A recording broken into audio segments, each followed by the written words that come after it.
Hi student, teach for class 8th। बच्चों, आपके ये हिंदी की पहली क्लास है। हिंदी फर्स्ट है। उस दिन बच्चों नेटवर्क प्रॉब्लम की वजह से आपको ऐप पर नहीं पढ़ा पाए थे, इसीलिए आपको यूट्यूब पर पढ़ाकर व्हाट्सएप पर लिंक को शेयर कर दे रहे हैं। आप उसी पे पढ़ के, और अगर आपको पढ़ने में कोई दिक्कत या परेशानी होती है तो आप हमें व्हाट्सएप करिए, हम उसका सलूशन देंगे। तो आज हमारा पहला लेसन है शक्ति और क्षमा। यह रामधारी सिंह दिनकर जी की रचना है। इन्होंने इस लेसन में बताया है कि प्रस्तुत कविता में यह दर्शाया गया है कि शक्तिशाली को ही क्षमा करना शोभा देता है। शक्ति के प्रदर्शन से ही सामने वाला व्यक्ति अपनी परख करता है। क्षमा दया तप त्याग मनोबल सबका लिया सहारा, पर नर व्याघ्र सुयोधन तुमसे कहो कहाँ पर हारा।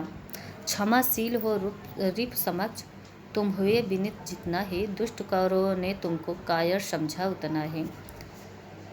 ये कविता उस समय की है, दिनकर जी ने लिखा है, जब कुरुक्षेत्र के मैदान में कौरव और पांडवों के बीच में युद्ध हो रहा था।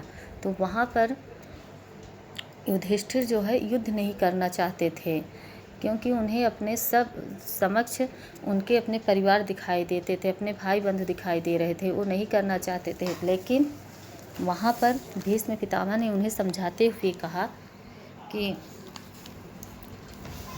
भीष्म पितामह युधिष्ठिर को समझाते हुए कहते हैं कि जब कौरवों को शांत करने के लिए तुमने क्षमा दया तप त्याग और मनोबल का सहारा लिया, तब उस मानव रूपी पशु दुर्योधन ने तुमसे कहाँ हार मानी। क्षमाशील हो रिप समक्ष तुम हुए विनित जितना ही। जब तक तुम अपने शत्रु कौरवों को समझाने में अत्यधिक विनम्र और क्षमाशील बने रहे, तब तक शत्रु कौरवों ने दुष्ट कौरवों ने तुमको कायर समझा उतना ही। तब तक शत्रु कौरवों ने तुम्हें उतना ही कायर और डरपोक समझा। तुम्हारे विनम्र स्वभाव के कारण तुम्हारी छवि एक कायर की बन चुकी थी और वह तुम्हें दबाते रहे।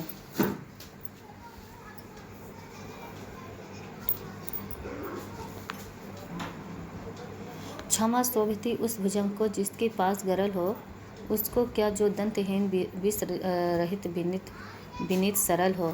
3 दिवस तक पंथ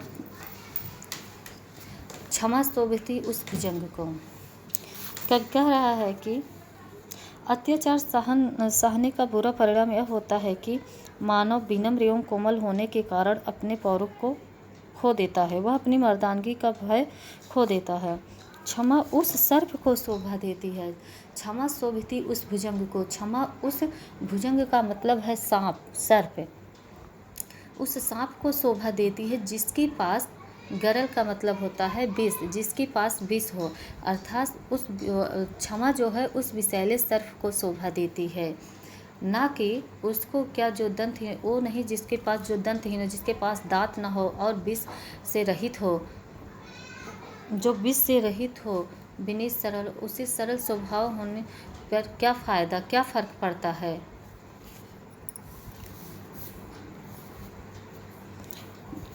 शोभा देती है उस विषैला हो, वह अपने विष का प्रयोग न करे तो उसका महत्व बढ़ जाता है, परंतु जिसके पास न तो दांत हो और न ही विष हो, वह केवल विनम्र और सरल स्वभाव का हो, उसे क्षमाशील होकर क्या फ़ायदा। अर्थात शक्तिशाली एवं पराक्रमी व्यक्ति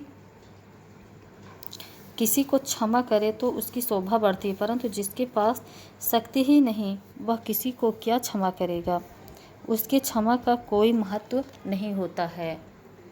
कवि यहाँ पर समझाने की कोशिश कर रहा है कि जो सांप विषैला होता है, अगर वह किसी को क्षमा करता है तो उसका महत्व बढ़ जाता है, ठीक, उसका महत्व बढ़ जाता है। और ऐसा सांप जो दंतहीन हो और उसके पास विष भी न हो, सरल स्वभाव का हो, या किसी को क्षमा करे तो क्या फ़ायदा। 3 दिवस पथ मांगते रघुपत सिंधु किनारे, और बैठे पढ़ते रहे छंद अनुपम के प्यारे प्यारे। उत्तम में जब एक नाद भी उठा नहीं सागर से, उत्तर में जब एक नाद भी उठा नहीं सागर से, उठी अधीर धाक पौरुष की आग रामकेसर से। यह उस समय की बात है जब सीता जी को खोजने भगवान श्री रामचंद्र जी लंका जा रहे थे, तो वहाँ पर समुद्र से उन्होंने रास्ता मांगा जाने के लिए। तो वही है 3 दिवस तक पथ मांगते रघुवत सिंधु किनारे।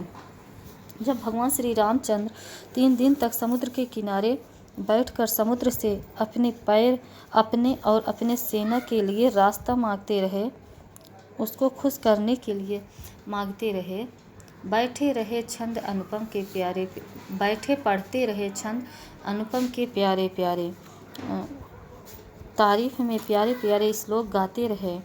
अर्थात उनको उस सिंधु मतलब समुद्र को खुश करने के लिए भगवान श्री रामचंद्र जी प्यारे प्यारे छंद को गाते रहे।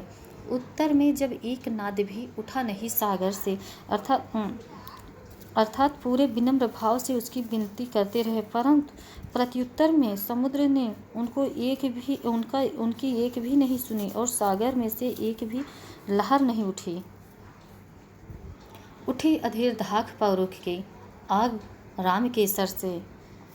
श्री राम का विनम्रता का समुद्र पर जरा भी असर नहीं हुआ। यह देख श्री राम का पौरुष जाग उठा और अधीर होकर पराक्रम दिखाने को तैयार हुए।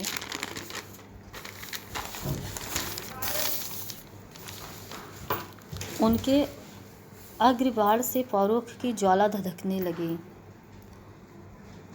सर मतलब धनुष बाण होता है।